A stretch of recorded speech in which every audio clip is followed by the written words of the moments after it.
We're now moving forward to Alejandra Nanishi Núñez Piñero. Alejandra is a Puerto Rican artist, cultural researcher, and emerging curator with a BFA in painting from the EAPD in 2018, an arts management certificate from Bocconi University in 2020, and an MA in gallery and museum management from Western Colorado University in 2023. With 7 years of experience in the museum sector, she has co-curated exhibits in Puerto Rico and the US, presenting her own work and promoting art education. Currently, she's a fundraiser for Dialogue Direct, supporting humanitarian rights and what she's calling underserved communities. Welcome, Alejandra. Hello, everyone. Firstly, I want to give my thanks to ICOFOM and everyone involved with the organization of this conference for giving the opportunity to be here and share my island's story and concerns among such a prestigious group of professionals. This research was finished in December 2023, for which I must acknowledge the constant change in Puerto Rican archaeology and museology. By the end of the research until today, I've learned about decisions that may alter various stages throughout the study. So the focus is on 3 museums in Puerto Rico that currently exhibit human remains, based off on debates brought up by professionals, which interlaces with local and federal legislations and public demands are under display in museums within the island. A discussion on what action museum leaders should take is the main consideration, which becomes the beginning of a long overdue discussion on Aboriginal collections management within the realities of the Puerto Rico museum sector. As part of the research, the process can be divided in 4 phases. Firstly, the research of the museums and the local history, analyzing the differences between Puerto Rico and United States legal and ethical practices on archaeology and ethnohistory collections with local knowledge on Aboriginal culture. The second one composed of interviews with different museum professionals, archaeologists, and an Aboriginal practitioner. I must note that the amount of time available to develop and complete this research was around 4 months, of which only a handful of people were considered as interviewees. Phase 3 is shaped by a public survey on heritage, education, and human remains awareness. And phase 4 is lastly the analysis of the interviews juxtapositions with the results of the public survey. For today, I will be concentrating on the laws and expectations in museum practice on the island, utilizing the interviews of the different professionals, and showcase the most impactful responses from the public surveys, which I believe will help museums understand their role in archaeological education. A total of 8 people were considered, contacted, and interviewed for this research. The interviewees include the director of the Museum Center for Humanistic Studies, Dr. Josefina Camacho de la Nuez, or MCEH, the collections registrar of the Museum of History, Anthropology, and Art of the University of Puerto Rico, or MHAA, and the administrator of the Centro Ceremonial Indígenas de Tibes, or CCIT. I was also able to interview renowned and emerging archaeologists, practitioners of Taino cultural and oral history, as well as the head of curator of the Guam Museum, in order to further understand the museum practices of another territory of the United States.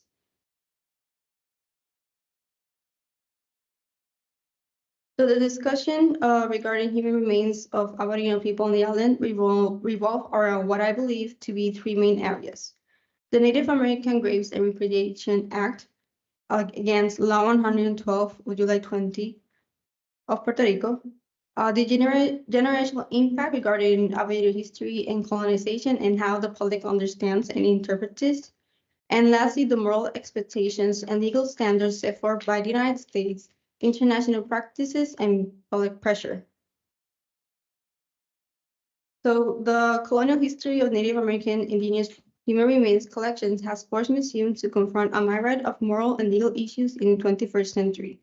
By the United States passing the Native Americans Graves Protection and Repatriation Act in 1990, public institutions which receive federal funding are obligated by NAGPRA to create an inventory for the repatriation of Native American remains. Because of this, It is not a norm in the mainland United States that museums or any other institution exhibit and hold human remains of Native people. Because of this, museums internationally have reconsidered the collection and display of their Aboriginal communities. The one peculiar repercussion can be seen in Puerto Rico, an island in the Caribbean territory of the United States of America since 1898. Well, Puerto Rico's ambiguous territorial status with the United States has enabled the island with powers of self-government since 1952.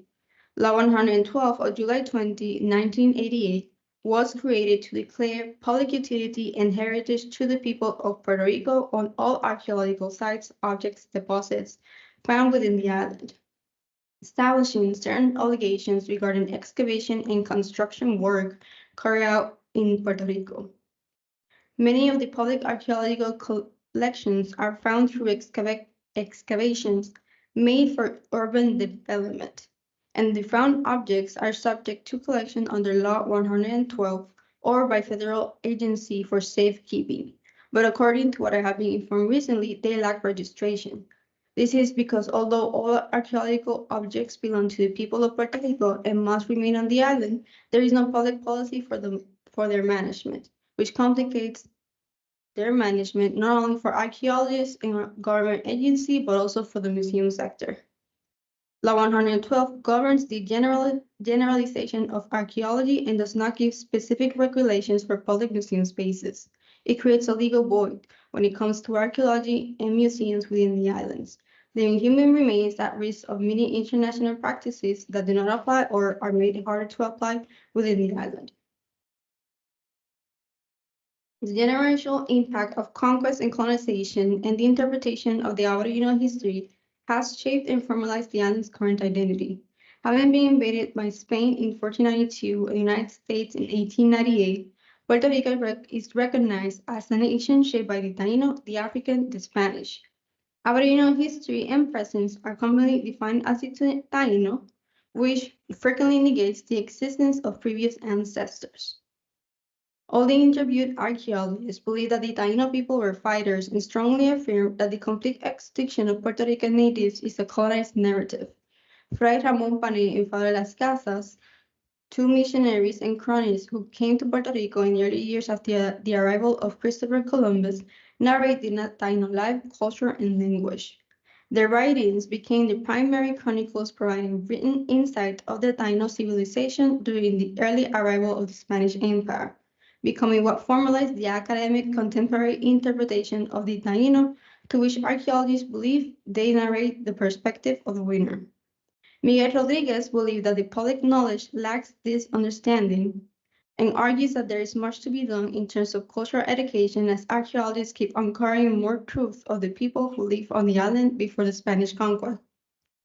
The Department of Education of Puerto Rico provides professional educational resources addressing each early academic level.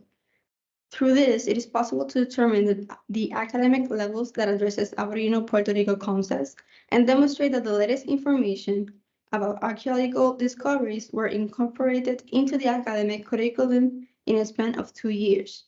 It suggests that younger Puerto Ricans have access to recent archaeology discoveries, which is significant for understanding how the general older public perceives and accepts the Taino legacy.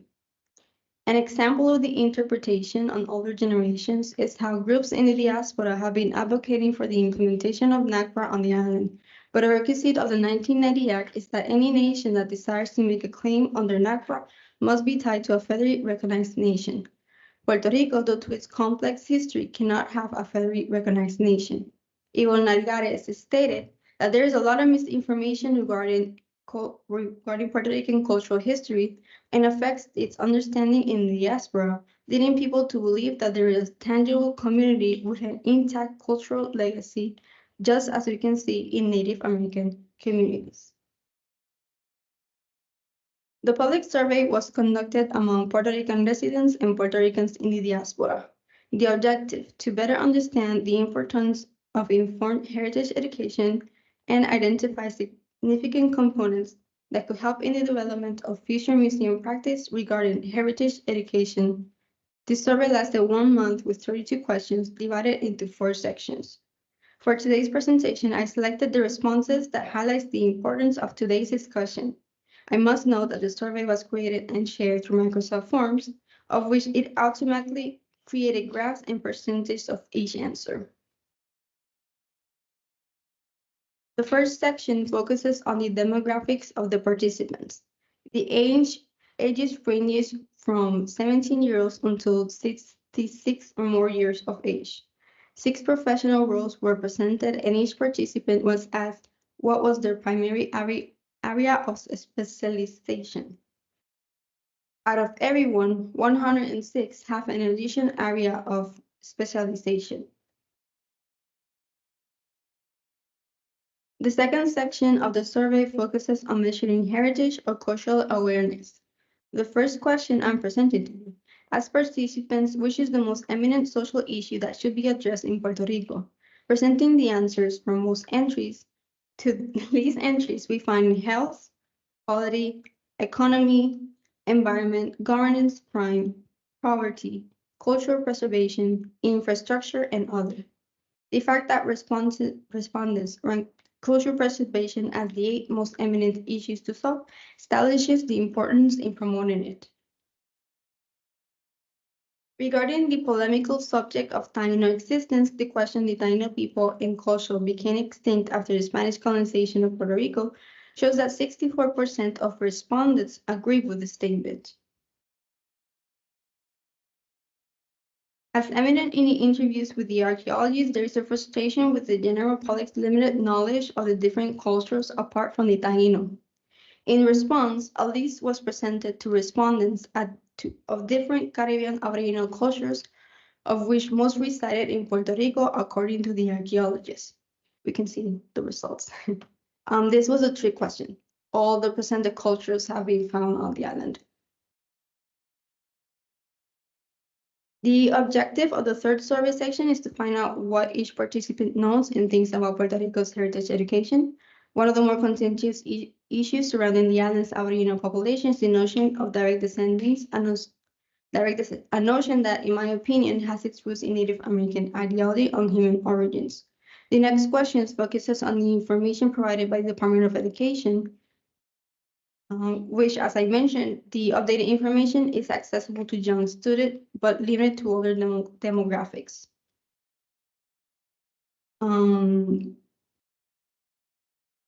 Which says the Department of Education is responsible in educating our heritage, of which they said 61% strongly agree with the statement. Another interviewee mentioned that museums are responsible in educating communities on various topics, and how the Department of Education should take advantage of museum spaces to leverage their education curriculum. This was presented and can be seen on screen, for which 34% strongly agree on the statement.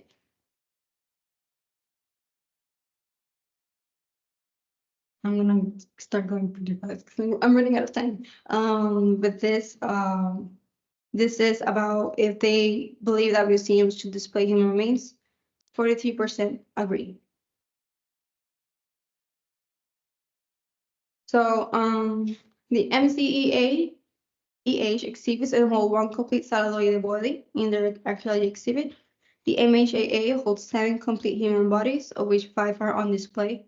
The CCIT holds around 126 human remains in their collection, with 1 full body, some articulated bones, and part of a cranium on display. The CCIT is home to one of the most significant archaeology discoveries in the Antilles. They have 126 human remains. The museum's administrator states that the lead archaeologists and Taino people have come up to them and actively encouraged the repatriation through NAGPRA. The museum was looking for opinions on the matter, as it has never happened before, and they did not know how to further act.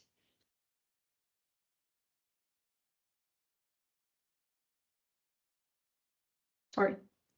The MHAA, they have Semi-complete human bodies of Taino people and ancient Egyptian mummified remains, of which 5 are on display, with plenty other human remains in their deposits. Naganes, who manages the Museum Archaeology Center, stated that she does not believe there is a problem with the display of Taino remains, that it helps people connect with the lost past. When asked about the public's reaction of the bodies, she mentioned that the visitors are curious about the past with more of a drive of curiosity. The MCEH, a university museum, recalls that in the beginning of 2023, a visitor mentioned that they should not exhibit their human remains because in the US, human remains are not being exhibited. There's currently one complete celluloid body, an Aboriginal person from a culture that was before the Taino, left in their collection and display. The museum's current director believes that there are other ways to showcase the remains as she has seen it in other museums. Although she considers that there is no reason to keep the body on display, she is uncertain about how to ethically remove it from the hall, recalling the complex issues from overflooded deposits to repatriation complexities of which many institutions in Puerto Rico face. This is the end. So the complexity of the museum landscape in Puerto Rico with human remains can be illustrated by the difficulty in meeting both the ethical and legal standards set forth by NACPRA and the public expectations as well as the professional pressures of the external practices without the consideration of the realities on issues of identity, legal regulations, lack of financial resources, and collections management in the Caribbean environment. While most archaeologists on the islands think that human remains should either be displayed or stored in laboratories, but not returned to the ground, museum professionals are the ones who are most concerned about this decision. Local regulations safeguard ancestral patrimony. However, the study shows that there is little applicability of this laws within the museum sectors, which is evidently seen in how the island lacks public policy on the management of the collections. The public survey demonstrates an incomplete and misinformed understanding on general heritage knowledge, but still shows the public interest towards preserving and learning more about Aboriginal history. Some respondents even decided to mention possible solutions for not displaying human remains, like using mannequins, wax statues as similar bodies, and storing them in areas with strong cultural presence. Government efforts to safeguard the objects by allocating appropriate funding, and an establishment with academically trained staff that draws inspiration from Egyptian museums and their approaches to preserving and showcasing mummies. One respondent, whether consciously or not, suggested financial repatriation from Spanish institutions to preserve Taino human remains in museums. The fact that most respondents feel the need to display human remains to connect with their past should be considered for further research about heritage identity and the sense of belonging. Currently, the never-ending discussion of what to do and the separation between museum and archaeology professionals on the island undermines any chance of a quick, practical strategy for the appropriate management of human remains. Thank you.